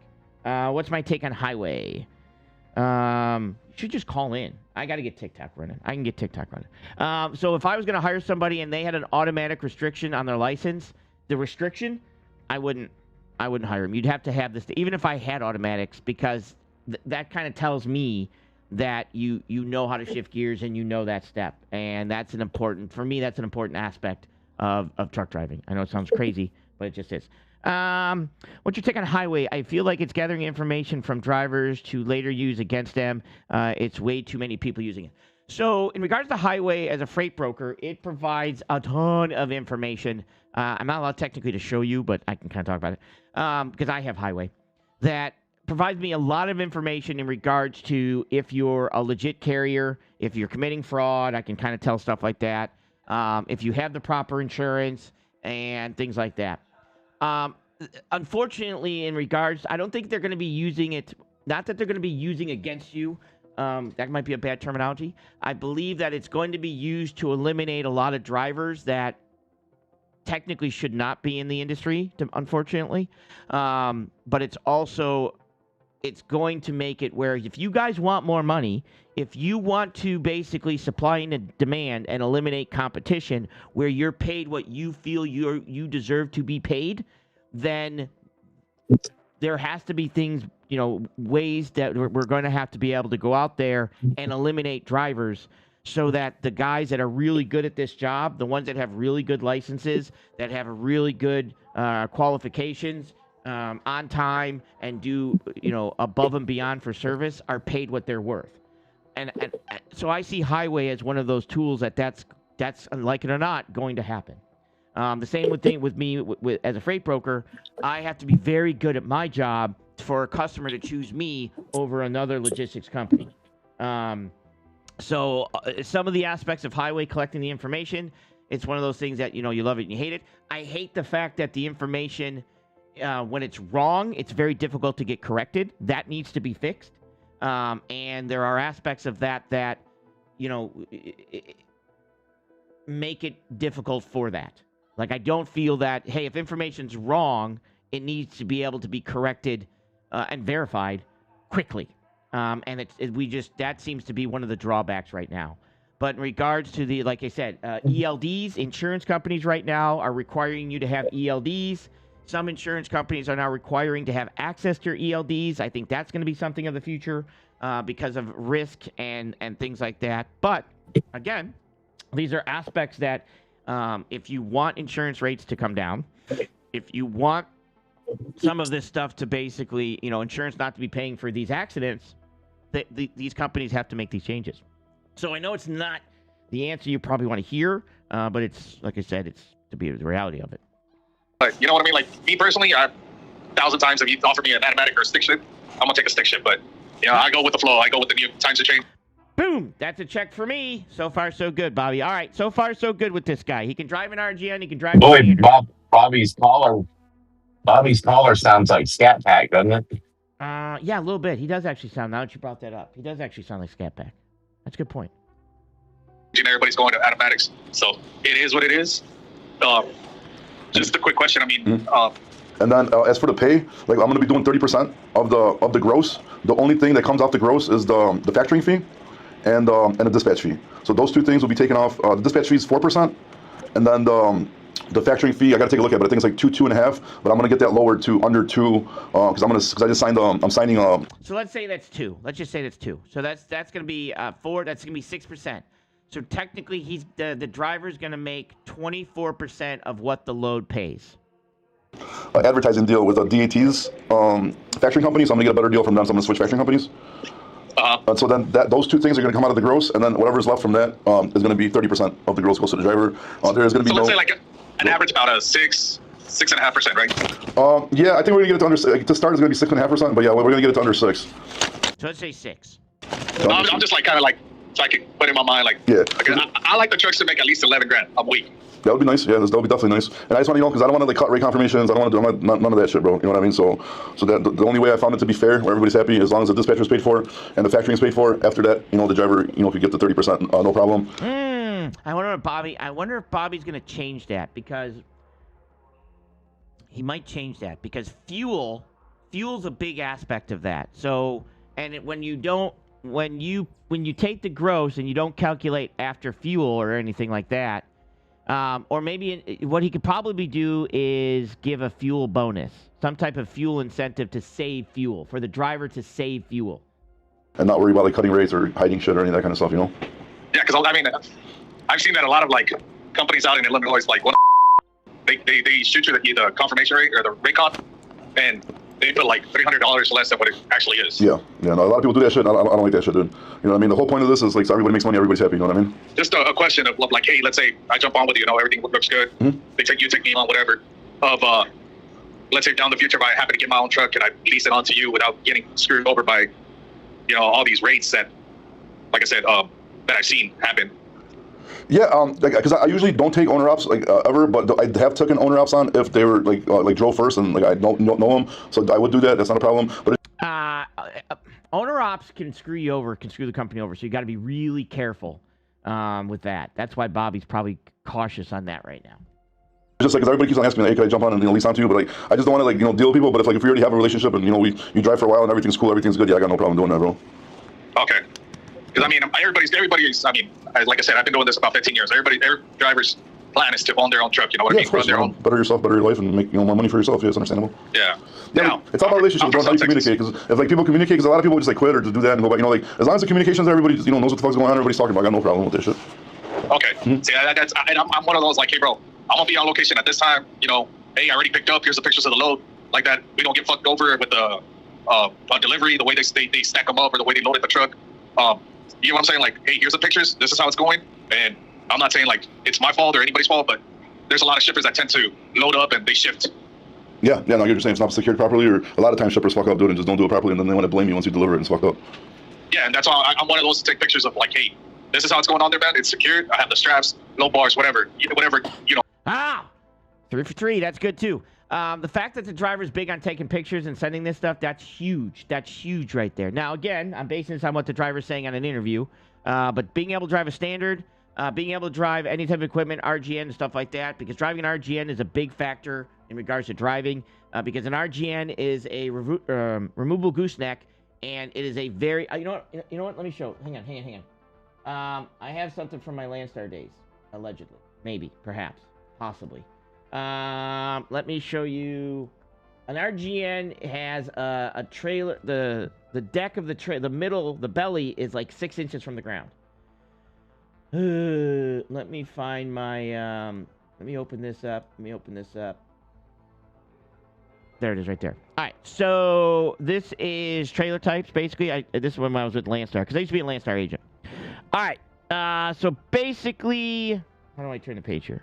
Okay, yeah, this is how I turn the page. So these are all flatbed trailers. I know I'm in the way here. Let me move me right now real quick here. Hold on one second.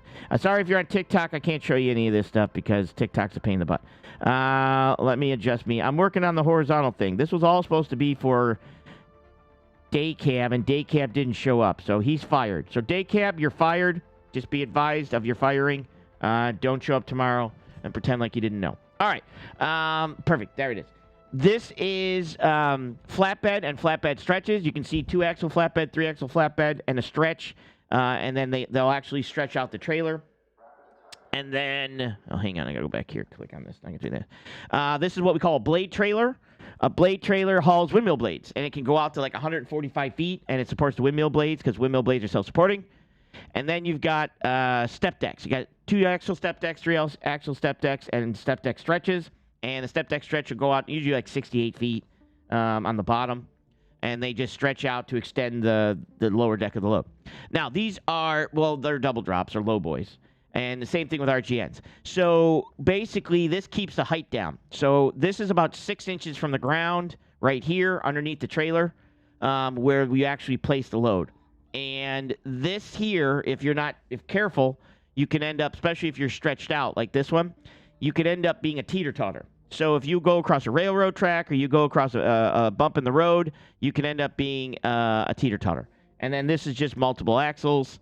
And multiple axles. So an RGN, basically what happens is this neck right here will detach, and this deck will fall to the ground. And then you can drive something onto it like a crane or something like that, and then this stays connected to the truck, and then you back up and rehook back up, and you're good to go. I know. That was basically... All right. Trailer you happen to get. And like I said, I mean, I've been doing this a while, so I always do that. It's just like, because I'm a vet. In the military, we used to call it CYA, cover your own ass. In the country, sir. No problem. And it's like, you got to cover your own ass before you're shit out of luck. Yeah. Yeah, that's good. That's good. Super good. And then were you out of Texas? What part of Texas? I'm from the South Texas, man, like the Valley. Okay. We call it the Valley. So. And then how often do you want to be home? I like to do 3 weeks out and 1 week at home. I don't know what you think about that. I got a wife, I got kids. Yeah, obviously, yeah. 3 and 1. Yeah, I think we'll be able to manage something, figure something out. What the hell's going on with his head? Not unless there's like a really critical or special event that I need to be home. Yeah. I will give you like a 3-week notice heads up, like, hey, this is going down, bro. I need to be home this date. No, I got you. Perfect. Yeah, bro, if you're interested, if you want, just text me over like your license and your med card so we can check everything out. And then if everything looks good, bro, get back in contact. So when you hire somebody, you have to look at their medical card and you have to look at their driver's license. So a truck driver usually, let's just say standard. Sometimes if you have diabetes and stuff, it's 1 year. But every 2 years, you have to go get checked out with a DOT physical. With you, and if you want to try it, let's do it. Shit, I'm down, man. I mean, 30%, I'm looking like, I was kind of making the math in my head real quick. Like you said, after the 6.5%, if the truck generates $11,000, that's like a $3,000 paycheck for me. So hell yeah. Perfect. Awesome. Because here with this guy, I'm doing 50-50, but he's got a Detroit 60 on this truck, on this Cascadia 2012. Okay. That's a stick shift, of course, which I don't mind it at all. But I'm having to put like 3 gallons of oil every like 2 days, bro. And I'm not about that. I want to make sure. I like checking the truck, making sure it's all good, and then I just don't. He's all like, yeah, we'll bring you around, but that was like a week ago. Yeah. No, I get it. I mean, you definitely drive your older equipment, bro. If you break down, shit happens. You definitely want to keep moving. You don't want to, be sitting. That's for sure. I wonder if Bobby's gonna do anything for fuel, because that's a big one too. Fuel. Yeah, that happened with a fucking company not so long ago, man. I broke down and they didn't fucking answer me, and I didn't get towed out until like about 2 o'clock in the morning. They said they were gonna call me the next day in the morning to book me a flight, whatever, so I could go home for the holidays. I didn't hear from them until like about fucking 5 p.m. Yeah, that's fucked up. You can't do that, bro. You gotta, be mindful of other people's situations and definitely figure shit out. They were having a Christmas party, and like I told them, I understand you're having a Christmas party. If you're gonna be drinking, put somebody that's gonna fucking answer my calls. Yeah, but how hard is it to book a flight in an Uber, bro? And a tow truck. Yeah, I mean. So. Yeah, it's not. Yeah, man. I mean, everything sounds good, bro. I mean, it's just. Will you govern the truck? And if you do, what would you govern them to? If you don't mind me asking. Actually, I gotta see if they're governed even, bro. I don't even think they're governed, to be honest. I gotta see. But if they are, it's probably like 75 or 80. I would have to say at least for sure. But worst comes to worst, worst comes to worst, I can always just switch it up a little bit. That's not a problem. They got a shop right there on site, so that's not a problem. Yeah, they're like to install the computer, put the computer on, and change that shit's like what, like $100 or something like that. Well, I'd probably just do it for free from my buddy's shop because he's about 15 new trucks and he's replacing them. So he's giving us like the better ones from the ones he's replacing, and he's gonna sell the rest of them. Oh, okay. Yeah. All right, man. Yeah, let me go ahead and send me my driver's license, my medical card. What else did you ask for? I think that's all I need. That's all I need. I have my way for all that shit, and then once everything comes back, I'll hit you up, and we could discuss more details. Yeah, then he's going to have to fill out an application, give, last 10 years driving history, all the other crap. All right, sounds good, bro. Awesome. Thank you, sir. No, thank you, man. Bye. Well, that went pretty good.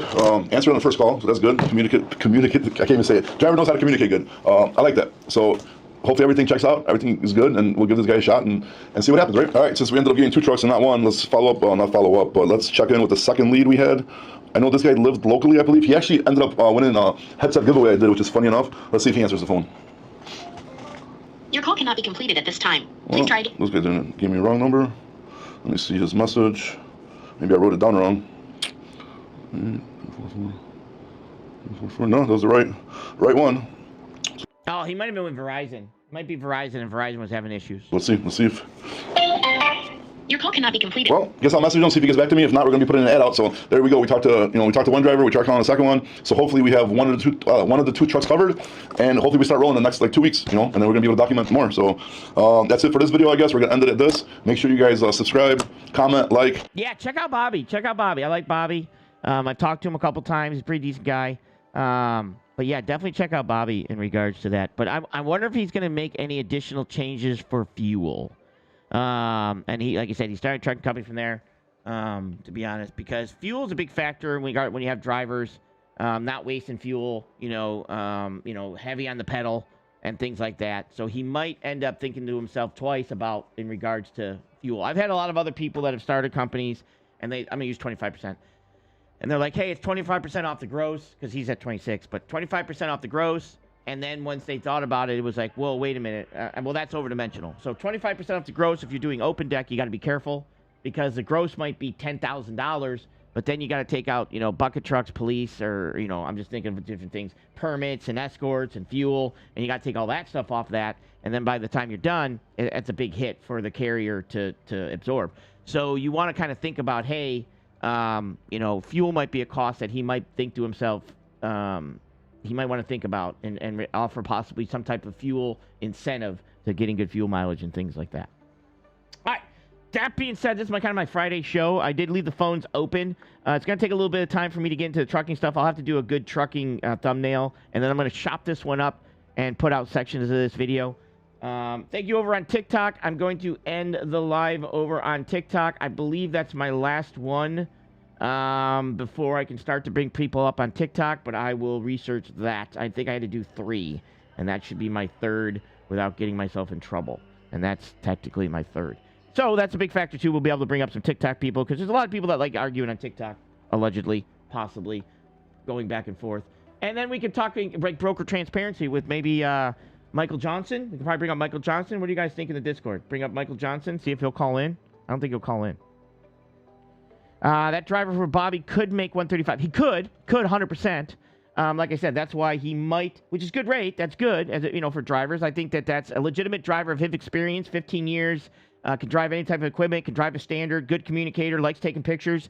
That, to me, that's worth 135. And depending on the type of freight. Now, can Bobby maintain consistent amount of freight volume and freight rates to pay that? Could be tough, right? Depending on what he's doing and stuff like that.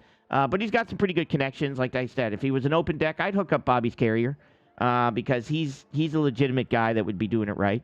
But that being said, I'm going to go ahead and duck out of here. Let me turn this off here because, darn it, Adam didn't call in. Poor Adam. Okay, I appreciate that. I've got to reach out. If you guys are in trucking, if you're in open deck, even hot shot, step deck, RGN, stuff like that, you reach out to me. I'm putting something together. If you need insurance, reach out to me. I can take care of that and get you some pricing. But I'm looking to do something that might be definite beneficial for people like that. Everything from securement classes. Well, I'm not going to do them, but I know people. And to making sure compliance looks good, because I'm telling you right now, I'm going to be doing more videos on this. Compliance is going to be a huge factor depending in regards to your trucking company, if you want to succeed as a trucking company, because of the lawsuits and everything that's happening in regards to accidents and stuff like that. So that being said, I'm going to duck out of here. I will see you next week. Where again, like I said, we still talk current events, we still do stuff like that, but Fridays is going to be the basically the trucking logistics show. So broker transparency, baby, hell's yeah. Either way, that'll be a fun topic. All right, that being said, I'm out of here. Anybody know how to get me out of here? I don't know. Does this button work? Does this button work? None of these buttons work. I forgot to set this up. What's this do? Oh, that works. For fuck's sake, you can't even exit your own live. Jesus Christ. I can't even get on my own goddamn line. I don't know where any of my buttons are. It's a whole new scene. Thanks, Bobby Loads, for creating this series that we're going to end up doing reactions to. I'll let Bobby know. Love in the air as I placed your hand into mine. And thoughts beating wildly, fueled by the feelings deep inside. And I was wasting my time. Shout out to TC Boggs for being TC Boggs. 'Cause he was on your mind.